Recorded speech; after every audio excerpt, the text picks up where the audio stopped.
जाता समय बीतता गया और संत के भोज का दिन नजदीक आ रहा था। इससे मेरी रोजमर्रा की जिंदगी में कोई बदलाव नहीं आया। मैंने अपना समय टावर की ऊपरी मंजिल में बिताया और जब भी मुझे खाली समय मिलता मैं शराब के सिद्धांतों के बारे में पढ़ती थी। रोज नोक को आवाज लगाती है। नोक कप में चाय डालने लगता है। वह बताते डचेस कोडिया आज आने वाली है। रोज किताब पढ़ते हुए बोलती है डचेस कोडिया कहाँ है। नोक बोलता है मैं देखता हूँ। फिर वह कौवा बन के निकल जाता है डचेस कोडिया को देखने।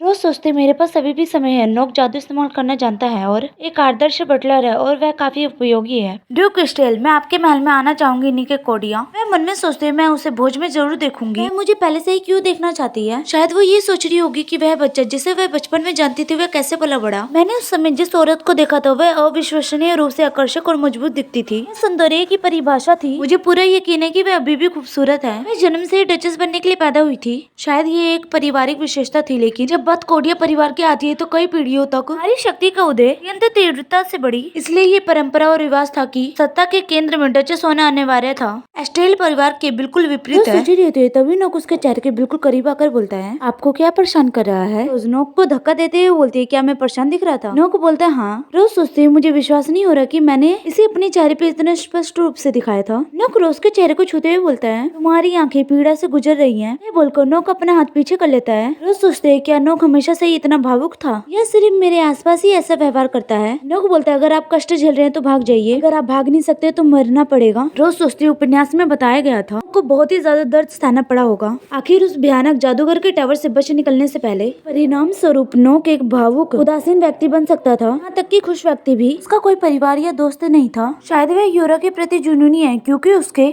आसपास रहने से उसे औसत दर्जे का एहसास होता है। रोज बोलती है नोक और सोचती है ठीक वैसे जैसे मैंने एक ऐसा जीवन जिया है जिसका अनुभव किसी ने नहीं किया है। आपने किसी ऐसे नेतृत्व का जिक्र किया होगा जिसकी हम अन्य लोग कल्पना नहीं कर सकते। वह बोलती है जब तक आप यहाँ हैं आप मेरे अन्य विषय से भिन्न नहीं है। अगर आपको किसी भी तरह की दिक्कतों का सामना करना पड़े तो कृपया मुझे बताइए। कुछ दिनों बाद रोज तैयार हो रही होती है। एना बोलती है स्लीव्स थोड़ी लंबी है, मैं इसे एक बार फिर से बदलवाऊंगी। रोज सोचती है मैं कितने सारे कपड़े पहन कर देख रही हूँ। एना उसे दूसरे जूते पहनकर देखने के लिए बोल रही होती है। नहीं आपके बैंक्वेट के कपड़े से ध्यान रखकर चुना गया है। वह आगे बोलती है सर कृपया उपकरणों के बारे में क्या। दोबारा पूछती है काफ के बटन के लिए ये कैसा रहेगा। एना तीसरी बार बोलती है सर आप अपने बालों को कैसे स्टाइल करवाना चाहेंगे। रोज इन सारी चीजों से इतना थक चुकी होती है। वह बोल रही होती है बस बहुत हुआ। एना बोलती है सर क्या आप चाहेंगे कि मैं कुछ लेकर आऊँ। रोज सर पकड़ के बोलती है कोई बात नहीं है ना, मुझे लगता है कि अगर मैं कुछ खा लूंगी तो मुझे बहुत ज्यादा नींद आएगी। ये सब भूल रहे हो है ना, मुझे तुमसे कुछ काम करवाना है। एना बोलती है एक काम, मुझे उम्मीद थी कि आप संत के लिए मेरे द्वारा ऑर्डर किए गए उपहार ले आएंगे। एना बोलती है वही जो आपने मिस्टर हायोंग से मंगवाया था। रोज बोलती है हाँ। एना बोलती है क्या मुझे अपने सामान्य कपड़े में जाना चाहिए। एना तैयार होकर वहाँ से चली जाती है। कमरे में शांति छा जाती है। नोक रोज के पास आते हुए बोलते हैं क्या ये मजेदार है। रोज किताब पढ़ते हुए बोलती है नहीं। नोक अगर तुम बोर हो रहे हो तो टहलने जाओ। नोक खिड़की के बाहर देखते हुए बोलते है अब। रोज सोचते है जब हम अकेले हैं तो उसे अपने बटलर को मुखौटा उतारने में कोई दिक्कत नहीं है। मुझे लगता है कि मैं बेवजह ही चिंता कर रही थी। कुछ देर बाद डचेस कोडिया महल के बाहर आ जाती हैं। नोक उन्हें रोज के बटलर के रूप में ग्रीट करता है। सोचते डचेस कोडिया में जरा भी बदलाव नहीं आया है। वह बिल्कुल भी 55 साल की नहीं लगती और मुझे हैरानी होती है कि वह सभी उनके पति हैं। लेव की भूमि पे बहुत सारे पति रखने की प्रथा प्रचलित है। उनका कहना है कि वह पीढ़ियों से हरम रखते आ रहे हैं क्योंकि कोडिया परिवार की होती शक्तिशाली थी।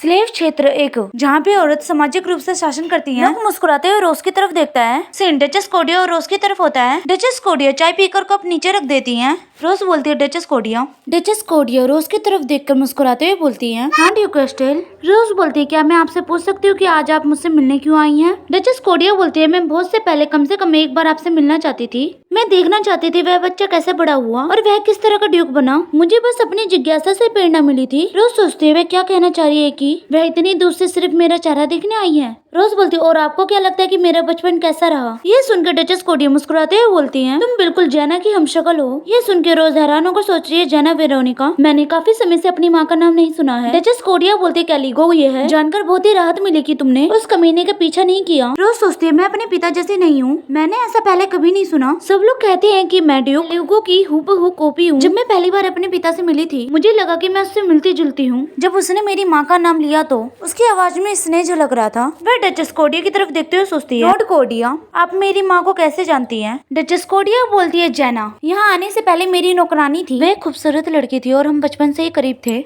फिर वह गुस्से से बोलती है इतने सारे लड़कों में से उसे उसी कमीने के प्यार में पड़ना था। रोज सोचती है क्या मेरी माँ डचेस कोडिया की नौकरानी थी। डचेस कोडिया बोलती है जैसा कि आप सब जानते हैं एस्टेल परिवार पीढ़ियों से ही व्यापार उद्योग में है। रोज सोचती हूँ मुझे इसमें से कुछ भी नहीं पता था, मुझे बस इतना ही पता था कि थोड़ा बहुत लेन देन हो रहा था। डचेस कोडिया बोलती है, जब मैं एक मात्र उत्तराधिकारी थी, कैलिगो ने सिलीवा से मुलाकात की और तभी ये घटना घटी। जेना उस कमीने कैलिगो के प्यार में पड़ गई। मुझे पता है कि लोग कहते हैं कि प्यार का कोई कारण नहीं होता है। रोज सोचती बिल्कुल सही, जब माँ पिता के बारे में बात करती थी वह किसी प्रेम में डूबी छोटी बच्ची जैसी लग रही थी। चाहे कुछ भी हो जाए, माँ अपने पति से प्यार करती थी। मैं अपनी माँ के फैसले की आलोचना नहीं करना चाहती। रोज बोलती है, लेकिन मुझे किसी बात को लेकर जिज्ञासा है। सिलीवा किस प्रकार की वस्तु, क्या स्टेल परिवार को पीढ़ियों तक इसकी जरूरत थी? ये सुनकर डचेस कोडिया गुस्से से अपना चाय का कप टेबल पे पटकते हुए बोलती हैं, हे भगवान, क्या आपको कैलिगो से कोई खबर नहीं मिली? तो इसलिए आपने कभी भी सिलीवा से मुलाकात नहीं की और उन्होंने कभी संपर्क भी नहीं किया।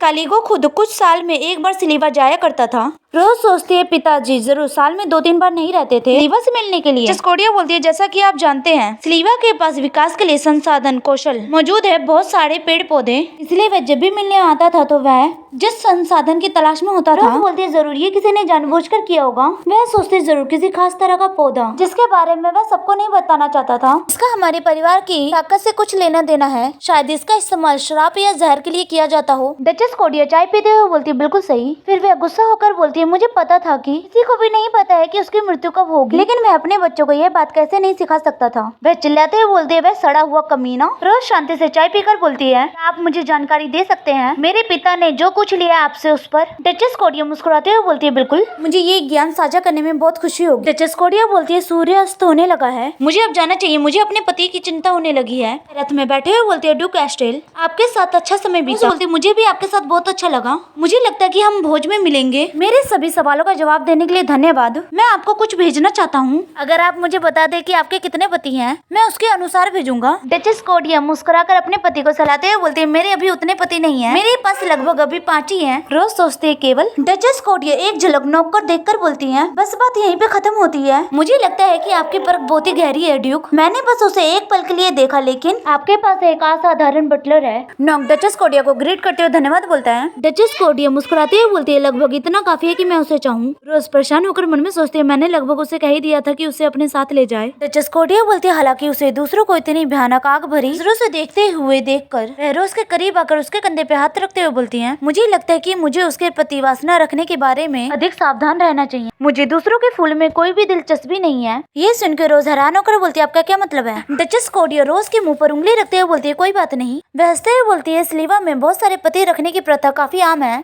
दूसरी तरफ महल में एक लड़की बोलती है, इसके बारे में आपकी क्या राय है? हमने आपके लिए बेहतरीन ज्वेलरी तैयार की है, मुझे साम्राज्य का सबसे बेहतरीन डिजाइनर मिल गया, मुझे अपॉइंटमेंट कब लेनी चाहिए? लड़की मुस्कुराते हुए बोलती है, संत, मैंने आज सबसे महंगा गुलाब का तेल तैयार किया है, क्या मैं अभी थोड़ा लगाऊं? योरा हंसते हुए बोलती है, सोचती है सब कुछ तैयार हो रहा है मेरे सम्मान में आयोजित होने वाली आने वाली भोज के लिए। वह लड़की मुस्कुराते हुए बोलती है, संत, आप जल्दी ही ऊंचे समाज की नई शोभा बनेंगी। योरा बोलती है, ऊंचे समाज की शोभा? वह लड़की धीरे से बताती है, ऐसा शब्द है जिसका इस्तेमाल उच्च समाज के केंद्र में खड़े व्यक्ति का वर्णन करने के लिए किया जाता है। फिलहाल लेडी विवियन मैरीगोल्ड उपाधि को धारण करती हैं। मैं आपको भरोसा करा सकती हूँ कि आपके प्रवेश करते ही स्थिति बदल जाएगी। ये सुनकर योरा हंसते हुए बोलती है, वास्तव में? योरा उदास होकर बोलते हैं, लेकिन हाल ही में एक भोज के दौरान लेडी मैरीगोल्ड सीन चेंज होकर हम उसी लड़की को देखते हैं जो 2 लड़कियों को बता रही होती है आपने उस दिन गलती की थी। मैंने सुना है कि महाराज ने ज्यादा कुछ नहीं कहा और आगे बढ़ गए। विवियन डाइनिंग रूम से निकलते हुए बहुत ही गुस्से में थी। संत दयालु है, लेकिन विवियन। दूसरी लड़की बोलती है, मुझे लगता है कि मार्किस की बेटी होने के नाते है, इससे अच्छे व्यक्तित्व की गारंटी नहीं मिलती। दूसरी लड़की बोलती है, मैंने सुना है कि हाल ही में लेडी विवियन ने वह पद इसलिए हासिल किया क्योंकि वह बचपन से ही महाराज का पीछा करती रही। यह सुनकर पहली वाली लड़की बोलती है, ये पारिवारिक नाम की शक्ति है। योरा हंसते हुए बोलती है, लेकिन मुझे ऐसी कोई तस्वीर नहीं मिली। कभी कभी उसका व्यक्तित्व थोड़ा कठोर प्रतीत होता था। योरा की ऐसी बातें सुनकर वह लड़कियां खुश होकर बोलती है। लड़की हाथ जोड़कर बोलती है, सेंटेस। दूसरी लड़की बोलती है, हे भगवान। तभी वहाँ पे हाई प्रीस्ट आकर बोलते हैं, गपशप करना उचित नहीं है।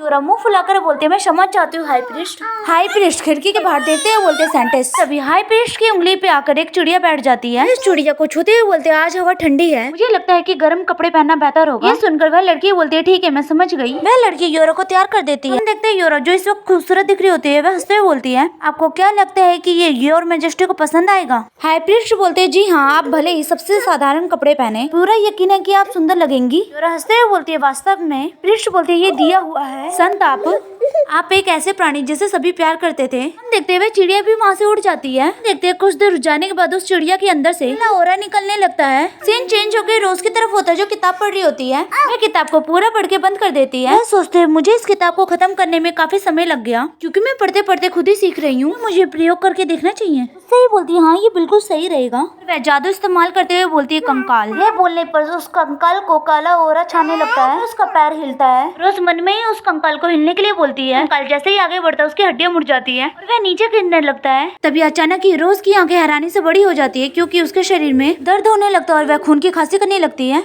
वह मन में सोचती है शायद अभी उस कौशल को सीखने का समय नहीं आया है। मैंने जिस कौशल का प्रयोग पहले किया उसी में एक बाधा टकरा गई। निश्चित रूप से जादुई अवरोधों के कारण हुआ होगा। पिता ने मुझसे कहा था कि मेरी शक्तियाँ अनियंत्रित होगी। ये सुनने के बाद मैंने बचपन से ही उस ज्वेलरी को पहनने लगी, लेकिन किसे पता था कि वह मुझे अब रोकेंगे। वे बढ़ते सोचते मुझे दवाई लेना चाहिए। मैंने इसे कितने लंबे समय से पहना ये देखते हुए शायद मुझे उतना ही समय और उतनी ही कोशिश करनी पड़ेगी। कमरे के बाहर निकलते हुए बोलती सुबह हो गई है। सोचती हूँ तो मुझे लगता है कि वह आज ही वो दिन था। तभी कोई दरवाजे को खटखटाता है। रोज कमरे के बाहर देखते हुए बोलती है नोक, मैं आपको एस्कॉर्ट करने के लिए आया हूँ। कुछ देर बाद हम देखते हैं एना रोज के बालों में कॉम्ब कर रही होती है। रोज बोलती है एना पिछली बार मैंने तुम्हें सामान लाने के लिए कहा था, उसका क्या हुआ? एना हंसते हुए बोलती है मैंने इसे दराज में रख दिया है, क्या मैं इसे अभी निकालूं? लेकिन तभी वो नोक को देखकर अपने मुंह पे हाथ रख लेती है। रोज बोलती है कोई बात नहीं, आप इसे अभी ला सकते हैं। ये सुनने के बाद एना रोज को वो बॉक्स लाकर दे देती है। नोक भी उस बॉक्स की तरफ देखता है। हंसते हुए बोलता है आपको इसकी जरूरत क्यों है? रोज बोलती है तोहफा। नोक रोज को देखते हुए बोलते है इस पर काफी खर्चा हुआ होगा। रोज सोचती है बेशक ये महंगा, सिर्फ कपड़ा ही महंगा है, आखिर ये एक ऐसा पर्दा है जो आपके चेहरे को पहचानना मुश्किल बना देता है पारदर्शी जादू के माध्यम से। नोक हंसते हुए बोलता है ये आपके लिए। ये सुनकर रोज को गुस्सा आने लगता है। नोक बोलता है मुझे लगता है कि मैंने तुम्हें बताया था कि मैं तुम्हारा तोहफा हूँ। रोज एना को जाने के लिए तैयारी करने के लिए बोलती है। रोज बोलती है कि आप किसी व्यक्ति को रखना चाहते हैं? रोज बोलती है इसकी कोई जरूरत नहीं है। एना सर झुकाकर बोलती है हाँ सर। रोज सोचती है भोज से पहले मुझे थियोडोर से मिलना है, अगर दूसरे लोग देखेंगे तो असहज महसूस होगा।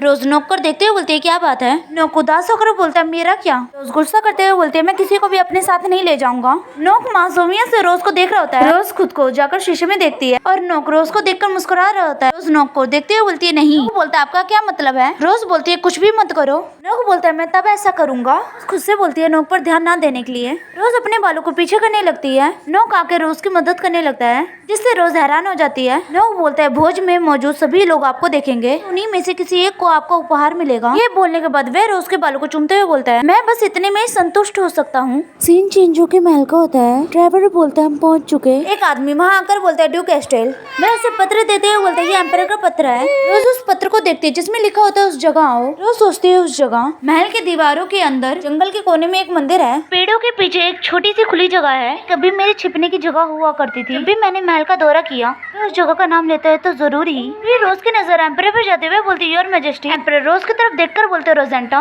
रोज सोचते थियोडोर की हालत काफी खराब लग रही है। संत के प्रकट होने के बाद उन कुछ दिनों में घटी घटनाओं से हुआ था। एम्परर बोलते रोजेंटा मैं अपनी सहन शक्ति की सीमा तक पहुंच जाऊंगा। मैंने इस स्थिति को पूरी तरह से सुलझाने की कोशिश की, लेकिन मैं पूरी तरह से असफल रहा। सोचती है थियोडोर हमेशा आशावादी और जीवंत स्वभाव था। उन्होंने कभी अपनी सहनशीलता नहीं खोई, लेकिन मैं उसे टूटता हुआ महसूस कर सकती हूँ। ऐसे लगता है जैसे मैं एक खरगोश की चीख सुन रही हूँ। रोज जाकर एम्परर का हाथ पकड़ के उन्हें गले लगा लेती है। रोज के गले लगाने की वजह से एम्परर का चेहरा लाल हो जाता है। वह बोलते रोजेंटा और वह भी रोज को गले लगा लेते हैं। हम देखते हैं कुछ देर बाद वह दोनों बेंच पे बैठ गए होते हैं। एम्परर रोज को बताते हैं मेरे शरीर पे मेरा नियंत्रण नहीं है। ऐसा तब होता है जब मैं संत के पास होता हूँ। मुझे शुरू में इस बात की चिंता थी कि मैं कहीं मेरे मन में उसके लिए भावनाएं न जग जाएं, लेकिन बात यहीं पे खत्म नहीं होती। रोज बोलती है तो ये क्या हो सकता है? एम्परर बोलते हैं मुझे कारण नहीं पता, लेकिन मुझे यकीन है मुझे नापसंद महसूस हो रहा है। मैं किसी की कठपुतली बन गया हूँ। मुझे तो इसका एहसास नहीं होता, लेकिन बाकी सबको हुआ। जब वह यूरा के आसपास थे तो उन्हें कुछ अजीब महसूस हुआ या दिखाई दिया। विवियन ने कहा था कि यूरा नाटक कर रही थी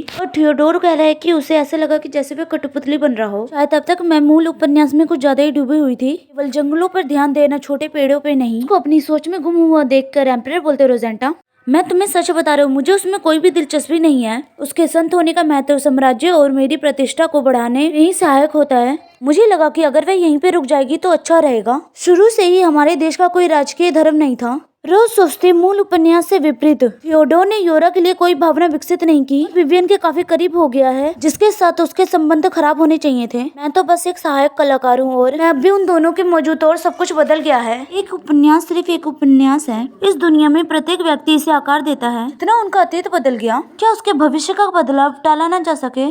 तो अगर हम बदल जाए तो क्या यूरा में भी बदलाव आ सकता है?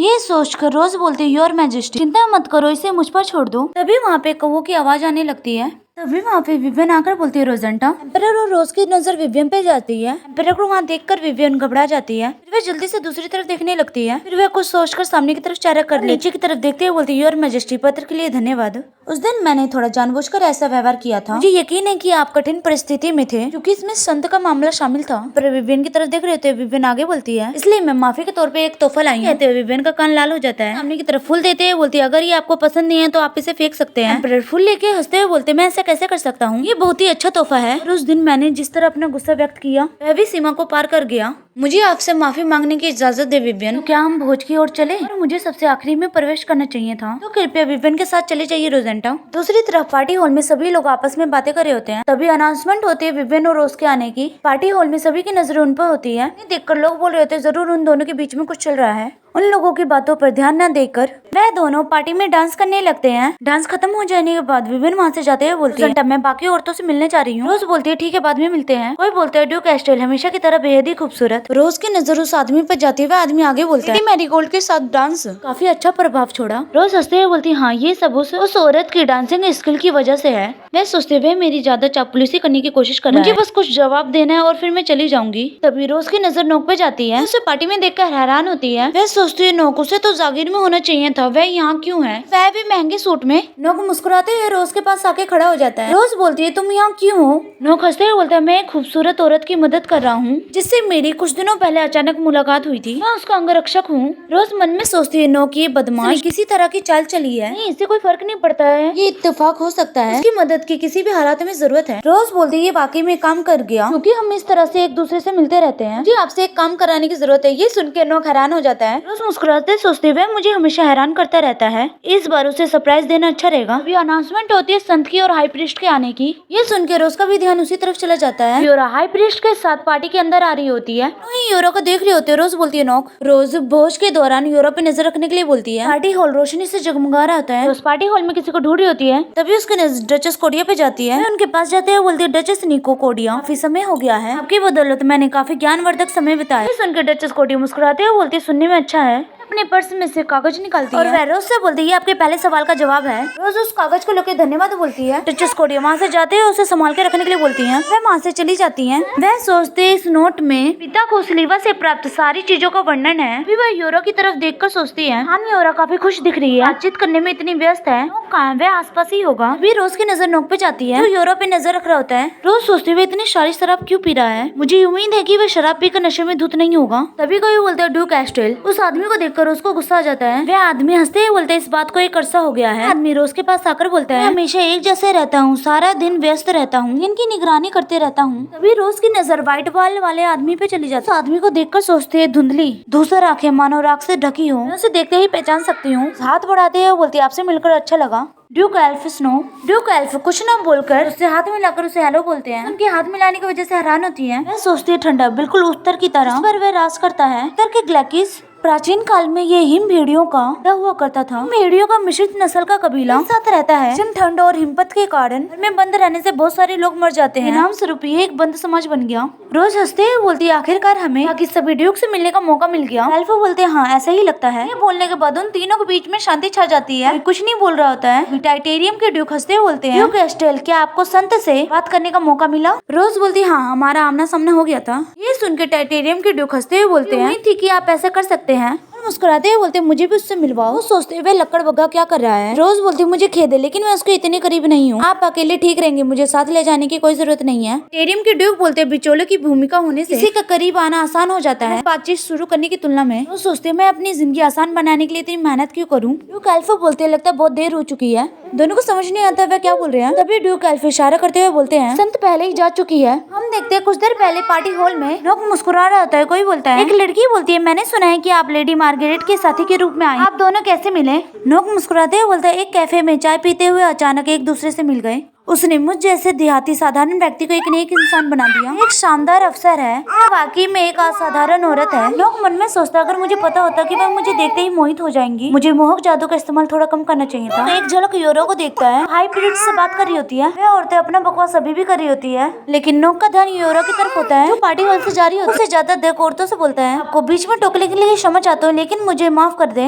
ये सुन के लेडी मार्गरेट बोलती है, मैं भी आपके साथ बाहर चलती हूँ। ये सुन के नोक गुस्से में बोलता है, क्या मैंने आपसे पहले माफी नहीं मांग ली थी? ये सुन के वे तीनों औरतें डर जाती हैं। उन्हें डरता देख नोक मुस्कुरा कर पार्टी हॉल से बाहर चला जाता है। यूरो ने अपने सैंडल निकाल दी होती है क्योंकि उसके पैरों में दर्द हो रहा होता है। तभी उसकी नजर नोक पे चली जाती है। उसे वहाँ देखकर वह अपना सर झुका कर बोलती है, अरे मेरे पैर में दर्द हो रहा था, मुझे पता है ये बुरा लग रहा है, लेकिन ये बोलते हुए अचानक ही चुप हो जाती है। वह नोक से पूछती है कि आपको कोई आपत्ति नहीं होगी अगर मैं इन्हें कुछ देर के लिए उतार दूं? ये इत्तेफाक से आप मुझे नहीं जानते। हंसते हुए बोलती है, मैं यूरा खान हूँ, क्या आप मुझे अपना नाम बता सकते हैं? नोक मन में सोचता है, मेरा नाम। उसे याद आता है जब बचपन में उसकी पहली मुलाकात रोज से हुई थी तो उसने उसका नाम नोक रखा होता है। वह मुस्कुराते हुए सोचता है, लेकिन मैं बस यही नाम पुकारा जाना चाहता हूँ, केवल एक व्यक्ति द्वारा। नोक को मुस्कुराते देख यूरा हंसते हुए बोलती है, क्या आप मुझे अपना नाम नहीं बताना चाहते? उस किताब से जो मेरे दोस्त ने मुझे दिखाई थी, ऐसी परिस्थितियों में वे आपको एक नाम दे देते हैं। वह शर्माते हुए नोक का नामकरण करने लगती है। जब मैंने आपको ध्यान से देखा है तो ऐसा लगता है कि हमारे बालों का रंग एक जैसा है। मैंने इस जगह पे ऐसा पहली बार देखा है। आप कह सकते हैं कि ये एक इत्तेफाक है। मैं उस बेनाम व्यक्ति को नाम देना चाहती हूँ, ठीक वैसे ही जैसा उपन्यास। उसकी बात सुनकर नोक को गुस्सा आ रहा है। वह मन में सोचता है, मुझे नाम। नोक यूरा को देख रहा होता है जो हंस रही होती है। वह सोचता है, जब हमारी आंखें मिलती है तो मेरे सर में दर्द क्यों होता है? यूरा हंसते हुए बोलती है, एड्रियन के बारे में क्या ख्याल है? मैं तुम्हें एड्रियन कह के बुलाऊंगी। ये सुन के नोक के सर में बहुत तेज दर्द होने लगता है। वह मन में दोहराता है, एड्रियन। ये सोचकर तो उसके सर में और भी ज्यादा दर्द होने लगता है। यूरा अभी भी हंसते हुए बोलती है, मुझे आपको किसी न किसी नाम से संबोधित करना होगा, इसे बस उपनाम समझे। नोक अपने चेहरे पे हाथ रखकर सोचता है, एक ऐसा नाम जो मेरे अस्तित्व को साबित करता है, भले ही मेरा नाम नोक हो। एड्रियन सुनते ही अजीब तरह से मेरे गला गुस्से से भर जाता है। अब मुझे समझ आ गया है कि उसने मुझे इस पर नजर रखने के लिए क्यों कहा था। और अभी भी बोल रही होती है एड्रियन। नोक सोचता है, ऐसा लग रहा है जैसे मेरी भावनाओं को कोई हिंसक रूप से भड़का रहा हो। मुझे बार बार उल्टी करने की तीव्र इच्छा हो रही है। मैं इसे जानबूझकर स्वीकार नहीं कर रहा हूँ, लेकिन अगर मैं इसे स्वीकार कर लूँ। यूरा घबराते हुए बोलती है, क्या तुम ठीक हो एड्रियन? नोक मन में बोल रहा था, मुझे उस नाम से मत पुकारो। जब मैंने अपने गुरु की हत्या की थी तो मैं उसकी एक किताब अपने साथ ले गया और काफी समय हो गया है, लेकिन मैंने हाल ही में वह किताब खोली है। मुझे भोज में शामिल होने के लिए, जादू का अध्ययन करने के लिए। मैंने उस किताब में सीखी हुई मानसिक जादूगरी का उपयोग मैंने उस औरत पे किया। लगभग ये उसी जादू की तरह लगता है, लेकिन यहाँ जादू का एक अंश नहीं मिलता। तभी यूरा नोक का हाथ पकड़ के बोलती है, क्या एड्रियन मुझे किसी को बुलाना चाहिए? यह सुनकर नोक उसका हाथ झटक कर चिल्लाते हुए बोलता है, धिक्कार है, चुप हो जाओ। क्या तुम अपना मुंह बंद कर सकती हो? वह कमीना एड्रियन। एड्रियन। नोक के इस तरह चिल्लाने की वजह से यूरा डर गई होती है। नोक बोलता है, मुझे उस नाम से मत पुकारो, मेरा नाम नोक है, जो बिल्कुल ठीक है। यह बोलकर नोक वहाँ से जाते हुए बोलता है, अगर तुम ऐसा करती हो तो इसमें मजा नहीं आएगा। वह अपने होठों को काटते हुए सोचता है, वह औरत सच में किसी को इतना गुस्सा दिलाने में माहिर है, उसे जान से मार डालने की इच्छा होना। दूसरी तरफ पार्टी हॉल में अनाउंसमेंट होती है एम्परर के आने की। एम्परर बोलते हैं, आप सभी अपना सर उठा सकते हैं। वह मन में सोचते हैं, सेंटेंस कहाँ है? तभी हाई प्रीस्ट आकर बोलते हैं, वह बस एक पल के लिए बाहर गई थी। एम्परर बोलते हैं, ऐसा प्रतीत होता है कि संत कुछ देर के लिए बाहर गई थी, मैं उसके वापस आने पे उसका परिचय कराऊंगा। तब तक मुझे आशा है कि आप भोज का आनंद लेंगे। रोज सोचती है, झंझट से छुटकारा पाने की इच्छा बढ़ती जा रही है। टेरियम के ड्यूक बोलते हैं, ड्यूक एस्ट्रेल, क्या हम सभी ड्यूक को टेंट हाउस में भोजन करने के लिए एक साथ बुला सकते हैं? मैंने डचेस कोटिया से पहले ही बात कर ली है। रोज सोचते हैं, आदमी ड्यूक के साथ भोजन। रोज बोलते हैं, ठीक है। ये सुनकर ड्यूक बोलते हैं, फिर हम कल मिलते हैं। उसके बाद रोज एक कोने में जाकर बिके सारे खड़ी होकर सोचती है, किसी से बात नहीं कर रहा हूँ, इससे ज्यादा आरामदायक कुछ नहीं हो सकता। अचानक सभी लोग शांत क्यों हो गए? तभी उसकी नजर हाई प्रीस्ट पे जाती है, जो बोलते हैं, संत यूराहान का परिचय। यूरा उस वक्त बहुत ही घबराई हुई दिख रही होती है। वह घबराते हुए बोलती है, मैं लूस के बेटे हूँ यूराहान। उसके बाद वह एक अजीब से मुस्कान के साथ बोलती है, मैं अपनी पूरी कोशिश करूंगी आपको शांति मिले ये सुनिश्चित करने के लिए। वह हाथ जोड़कर बोलती है, प्रकाश की देवी के आशीर्वाद से। ये बोलते है, उसके हाथ कांप रहे होते हैं। ये सुनकर रोज पार्टी रूम के बाहर चली जाती है। वह बाहर आकर आसमान को देख रही होती है। तभी उसे कौवे की आवाज आने लगती है। वह बोलती है, नोक। नोक अपने इंसानी रूप में आ जाता है। वह बेहद ही गुस्से में दिख रहा होता है। रोज सोचते हैं, क्या हुआ उसके साथ। नोक ने पीले चेहरे वाली यूरा का सामना किया, जो मौत की तरह डरी हुई थी और उसकी आंखों में कातिलाना भाव था। रोज नोक से पूछती है, क्या हुआ। नोक रोज के पास आते हुए बोलते, सीरियसली। यह बोलने के बाद वह शराब का गिलास ले लेता है रोज से, और वह एक ही बार में पूरी शराब पी जाता है। और वह अपना मुंह साफ करते हुए बोलता है, काफी समय हो गया, लेकिन मैं सचमुच अपना आपा खोने वाला था। और वह रोज के चेहरे पे हाथ रखकर बोलता है, मुझे मेरे नाम से पुकारो। रोज बोलती है, नोक। वह बोलता है, हाँ मैं नोक हूँ। रोज सोचती है, आखिर यूरा ने क्या कहा होगा। नोक को इतना डरा हुआ छोड़ना भी नोक ने अभी भी रोज के चेहरे पे हाथ रखा होता है। रोज को अपना नाम लेता देख नोक मुस्कुराते हुए बोलता है हाँ। रोज बोलती बताओ मुझे क्या हुआ। ये सुन के नोक अपने होठों को काट लेता है। वह अपने सर पे हाथ रखकर बोलता है वह औरत। रोज बोलती है नोक। तभी नोक कुछ देख कर मुस्कुराते हुए वह रोज के पास जाकर बोलता है आपके पास एक मेहमान है। ये सुन के रोज भी पीछे की तरफ देखती है, वहाँ पे एम्परर खड़े होते हैं। एम्परर बोलते हैं तुम क्या पूछ रहे हो। रोज बोलती है योर मैजेस्टी आप बाहर क्यों आए, आपको अंदर नहीं होना चाहिए था। एम्परर बोलते हैं क्या मैं कहीं ऐसी जगह पे हूँ जहाँ पे मुझे नहीं होना चाहिए। बोलती है बात ये नहीं है। एम्परर बोलते हैं रोजेंटा मैंने तुम्हारा पीछा इसलिए किया क्योंकि मैंने तुम्हें जाते हुए देखा था। वह नोक की तरफ देखते हुए बोलते लेकिन वह यहाँ क्यों है। मुझे पूरा यकीन है कि मैंने तुम्हें पिछली बार बताया था कि तुम दोनों का फिर कभी आमना सामना ना हो। रोज सोचती है बिल्कुल यही कहता है लेकिन मुझे लगा नहीं था कि उसे अभी भी याद होगा। रोज बोलती है मैंने किया। नोक बोलता है तुमने कहा था कि हम फिर कभी नहीं मिलेंगे। रोज सोचती है क्योंकि उस समय मुझे सच में यही लगता था कि हम कभी एक दूसरे से दोबारा नहीं मिलेंगे। रोज के कंधे पे अपना सर रख देता है। ये देखकर रोज सोचती मैंने कभी नहीं सोचा था कि तुम चिपके रहोगे या फिर मैं ऐसी परिस्थितियों में फंसी रहूं जहाँ मुझे तुम्हारी जरूरत हो। वो ऐसा करते देख एम्परर को गुस्सा आ रहा होता है। रोज नोक के हाथ को गुस्से से झटकते हुए बोलती है बंद करो नोक। मैं मन में सोचती हूँ थियोडोर सामने क्या कर रहा है। स्पष्ट रूप से उसे नापसंद करता है, उसे उकसाने वाली नजरों से घूरना भी। एम्परर बोलते हैं आप दोनों बहुत ही दोस्ताना लगते हैं। रोज बोलती है ये तो होना ही था और मन में सोचते हुए वह मेरा बटलर है। एम्परर चिढ़ते हुए बोलते अब तो मेरी जिज्ञासा बढ़ गई है, मुझे हैरानी है कि ऐसा क्यों हुआ। उन दोनों की पहली मुलाकात याद करके सोचती है वह मुझसे नाराज है क्योंकि थियोडोर को पूरी कहानी नहीं पता। शायद वह सोच रहा होगा कि मैंने उससे झूठ बोला। उसे समझा सकती हूँ। वह एम्परर को बताती है हमने मेरे लिए एक निजी बटलर ढूंढने के लिए इंटरव्यू आयोजित किया जिसमें से नोक ही एकमात्र ऐसा व्यक्ति था जिससे मेरा मुख्य बटलर संतुष्ट था। इसी वजह से मैंने उसे दोबारा काम पे रख लिया। एम्परर बोलते हैं अगर आप चाहे तो मैं महल में से किसी जागीर को भेज सकता हूँ। रोज बोलती कोई बात नहीं योर मैजेस्टी। एम्परर अपने सर पे हाथ रखकर बोलते क्या कोई विशेष कारण है जिसके चलते आपको इस व्यक्ति को नियुक्त करना ही होगा। रोज बोलती मैं आपसे एक सवाल पूछना चाहती हूँ योर मैजेस्टी, क्या कोई विशेष कारण है जिस वजह से मुझे नोक को जाने देना चाहिए। और उसी समय बैंक्वेट हॉल के अंदर और विवियन वहाँ अकेली खड़ी होती है। सोचती है सभी लोग संत के बारे में बात कर रहे हैं, अगर वे संत के बारे में इतने उत्सुक हैं उन्हें जाकर उसे ढूंढना चाहिए। मुझे थियोडोर और रोजेंटा कहाँ है। तभी एक लड़की बोलती है माय लेडी। विवियन उसे देखकर बोलती है सभी लोग संत के बारे में बात करने में व्यस्त हैं, इसलिए मैंने सोचा कि उन्हें ऐसा करने के लिए जगह दूं। ये सुनकर वह लड़की बोलती माय लेडी। दूसरी लड़की बोलती ये सच नहीं है। मैं सोचती मैं गायब हो सकती, इससे कोई फर्क नहीं पड़ता और संत से मिलो।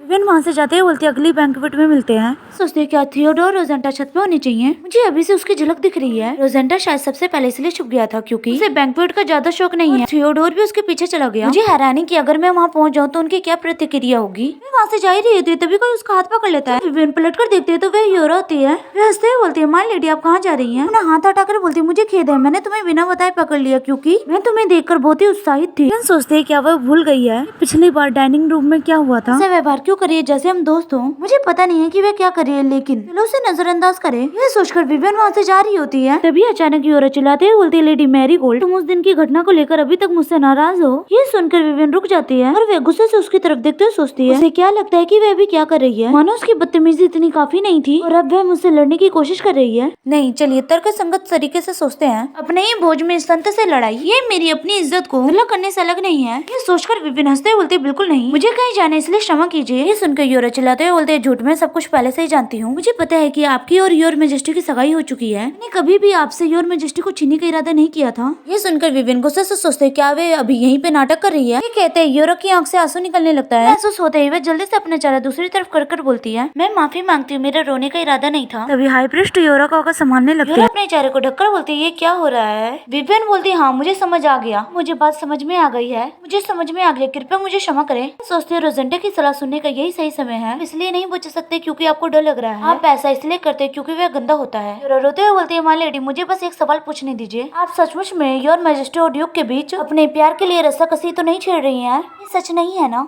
ये सुनकर विवियन सोचती है वह अफवाहें काफी मशहूर थी, हालांकि वह उच्च समाज की दुनिया थी। अगर लीड ए लॉर्ड बी के आसपास घूमती तो उसके बारे में अफवाहें फैल जाती। अगर उसे अगले दिन लॉर्ड सी के साथ देखा जाता तो ये अफवाहें फैल जाती। इस वजह से अफवाहों से कभी दूर नहीं हो पाई। गलती दूर करना और बात को सच मान लेना दोनों में कोई अंतर नहीं है। योरा बोलती है आप उनके साथ खिलवाड़ तो नहीं कर रही है ना, कृपया मुझे जवाब दो। ये कहते हुए योरा रो रही होती है। ये सुनकर विवियन गुस्से से उसकी तरफ देखते हुए बोलती है और अगर ऐसा है तो आप इस बारे में क्या करते, मुझे दोनों अच्छे लगे। ये सुनकर तो विवियन का चेहरा देखने लायक हो जाता है। विवियन यूरो के कान के पास जाकर धीरे से बोलती है, बेचारे तुम, लगता है तुम्हें जलन हो रही है। सीन चेंज होकर एम्परर की तरफ होता है जब रोज ने एम्परर से सवाल पूछा होता है। एम्परर बोलते नहीं, ऐसे नहीं है। रोज बोलती योर मैजेस्टी। एम्परर बोलते हाँ। रोज बोलती मुझे खेद है, लेकिन मुझे अपने अधीनस्थों को चुनने का अधिकार है। मुझे पता है आप नोक को लेकर चिंतित है, क्योंकि आपकी पहली मुलाकात उम्मीद के अनुसार नहीं रही थी। हालांकि मैंने उसे जो काम सौंपा है वह उसे काफी अच्छे से निभा रहा है। ये सुनकर एम्परर बोलते अच्छा ऐसा है। रोज बोलती इसलिए आपको चिंता करने की जरूरत नहीं है। एम्परर बोलते हालांकि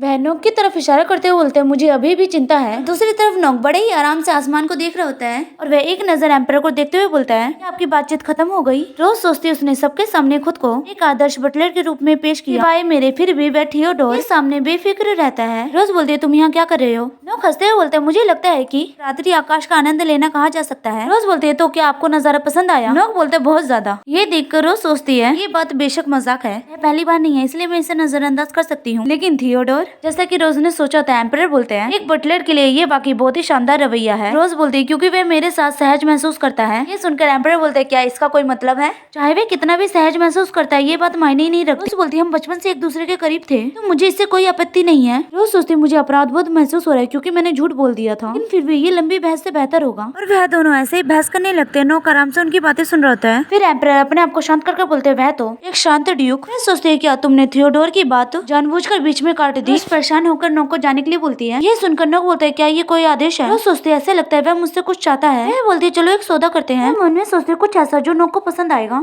वह सोचकर बोलती ब्रश करना। ये सुन के नोक मुस्कुराता है। वह हंसते हुए बोलता है मैं बाहर रहूंगा। अब सिर्फ वहाँ पे एम्परर और रोज होते हैं। रोज बोलती है तुम नोक को नापसंद करते हो? एम्परर बोलते हैं बिल्कुल सही। रोज पूछती है क्यों? एम्परर बोलते हैं हाँ मुझे हैरानी है कि ऐसा क्यों। रोज बोलते मुझे ये जानने का कोई तरीका नहीं है कि आप कैसा महसूस करते हैं। एम्परर बोलते मुझे खुद नहीं पता कि मैं कैसे महसूस कर रहा हूँ। रोजेंटा। रोज बोलती हाँ योर मैजेस्टी। एम्परर बोलते मुझे माफ करना, हाल ही में भावनाओं को नियंत्रण करना काफी मुश्किल हो गया है। रोज बोलती है कोई बात नहीं, मुझे पता है ये बातें सिर्फ चिंता की वजह से कही है। आखिरकार नोक से आपका पहला परिचय अच्छे माहौल में नहीं हुआ था। एम्परर बोलते ये सच है। ये कहने के बाद वह दोनों खिलखिलाकर हंसने लगते हैं। एम्परर बोलते मुझे बचपन जैसा महसूस हो रहा है। रोज बोलते इससे कोई फर्क नहीं पड़ता कि हम बड़े हो गए हैं या उससे अधिक उम्र के हैं, हम सब दोस्त के साथ रहने पर बच्चों जैसा व्यवहार करने लगते हैं। उस समय छोटी छोटी बातों पे झगड़ते थे, खासकर विवियन। एम्परर बोलते हाँ बिल्कुल सही, मुझे हमेशा ही किसी अजीब वजह से विवियन को परेशान करने का मन करता है। रोज बोलती है क्योंकि वह एक छोटी प्यारी बहन जैसी है। एम्परर बोलते ये सही सुनकर रोज बोलती है फिर वह हंसते हुए बोलती है अगर विवियन आपकी छोटी बहन है तो फिर मैं आपके लिए क्या हूँ योर मैजेस्टी। ये सुनकर तो पहले एम्परर मुस्कुराते हैं, फिर वह दूसरी तरफ देखने लगते हैं। रोज बोलती है योर मैजेस्टी। एम्परर अभी भी दूसरी तरफ देख रहे होते हैं। एम्परर को ऐसा करता देख रोज बोलती है यह निराशाजनक है, तो वह कुछ इस तरह है। एम्परर बोलते हैं नहीं ऐसा नहीं है। रोज एम्परर को देख रही होती है कि वे क्या बोलने वाले हैं। एम्परर जल्दी से अपना चेहरा दूसरी तरफ कर लेते हैं। एम्परर के कान लाल हो गए होते हैं। रोज बोलती है और बोला क्या? एम्परर रोज की तरफ देखते हुए बोलते तुम हमेशा से तुम ही थे। रोज सोचती है मैं हमेशा से मैं ही थी, उसका मतलब क्या है? दोनों को ये अजीब लग रहा होता है। रोज बोलती है योर मैजेस्टी आप यहाँ कितने दिन रहेंगे? मुझे पता है कि यह भोज संत के सम्मान में आयोजित किया जा रहा है, लेकिन आप भी तो मेहमान है ना। एम्परर बोलते काफी समय हो गया है, मुझे वापस जाना चाहिए, तो फिर मैं यहाँ थोड़ी देर और रुकूंगा। उसके बाद एम्परर आगे कुछ बोलते इससे पहले ही अंदर से आवाज आने लगती है। रोज सोचती है वह आवाज तो नहीं हो सकती है क्या? विवियन से जुड़ी वह घटना अभी घटित हो सकती है। मुझे अब विवियन की खलनायक बनने की चिंता नहीं थी या इसी तरह की कोई घटना घटित हो। किसी भी हालात में मुझे अपनी सतर्कता कम नहीं करनी चाहिए थी। वह पलटकर बोलती योर मैजेस्टी मैं अंदर जाके देखता हूँ कि क्या हो रहा है, कृपया आप यहीं पे इंतजार करें। बैंक्वेट हॉल के अंदर लोग विवियन के बारे में बुरा बोल रहे होते हैं। कोई बोलता है उसका गुस्सा वाकई में बहुत ही भयानक है, कोई बोलता है वह संत के पीछे कैसे जा सकती थी, कोई बोलता है जिस तरह वे लोगों के साथ खिलवाड़ करती है। अगर मैंने कभी किसी बदचलन औरत को देखा है तो वो यही है। रोज लोगों के बीच से निकलते हुए बोलती मुझे माफ करें। तभी रोज की नजर विवियन पे जाती है जो एक तरफ शांति से खड़ी होती है।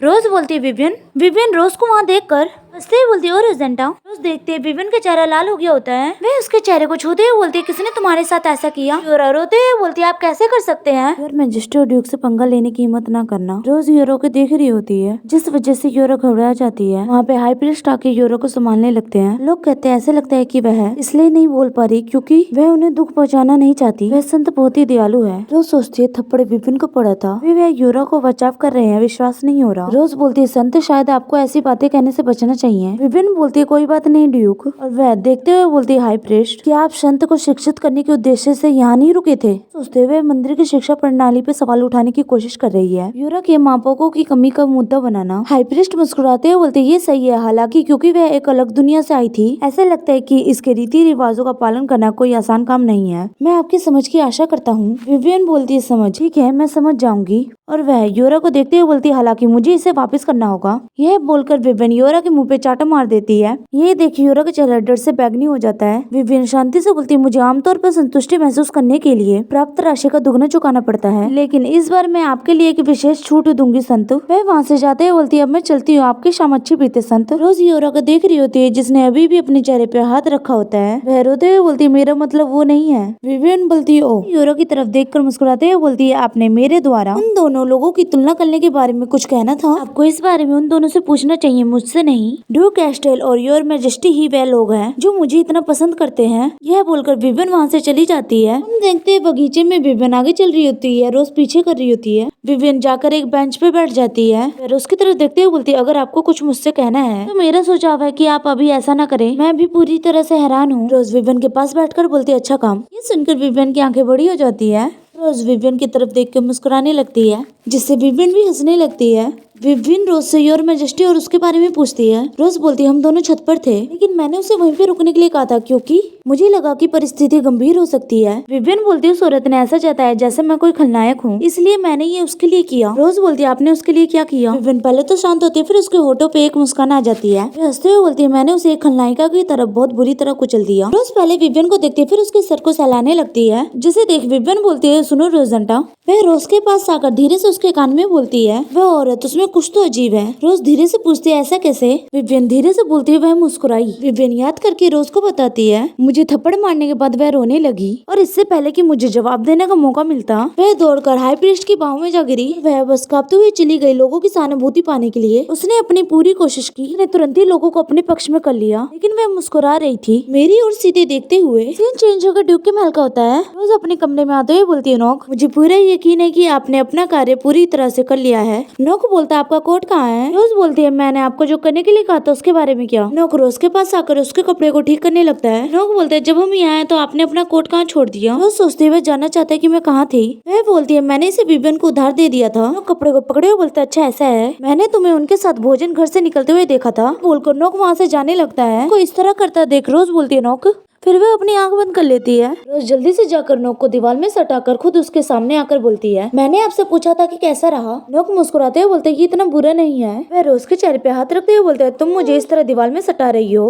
ये सुन रोज वहाँ से हट जाती है। इस वजह से नोक बहुत ही निराश दिख रहा होता है। रोज बोलती है काश तुम मुझे जल्दी से बता देते। रोज को इतना परेशान देख के नोक उसके सामने आ जाता है और मुस्कुराने लगता है। हंसते हुए बोलता है सच कहूँ तो अगर तुम ना होते तो मैं उसका गला घोट देता। यहीं पे मैं स्टोरी खत्म करती हूँ।